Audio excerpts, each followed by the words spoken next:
मेरे वाले साहब का इंतकाल हो गया हुआ है। वो किसी फंक्शन में गए थे ऑर्डर लगाने, उधर ही हार्ट अटैक हुआ है। मैं बैंकर बनना चाहता था जब मेरे वाले साहब याद थे।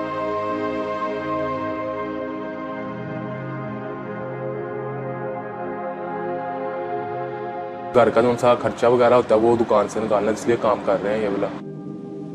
ईद वाले दिन मेरे वाले साहब जिंदा थे तो पहले हम ईद की नमाज पढ़ने जाते थे, फिर आते थे तो सब बाहर लेके जाते थे। हमारे वाले साहब किसी रिश्तेदार के घर चले गए या किसी पार्क में चले गए। लेकिन इस साल जो उनसे ईद थी, हम उनसे मिलने कब्रिस्तान गए हैं पहले, फिर हम घर आए हैं।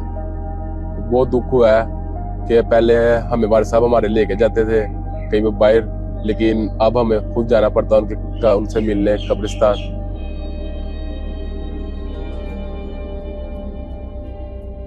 वक्त भी लेता है करवटें कैसी कैसी।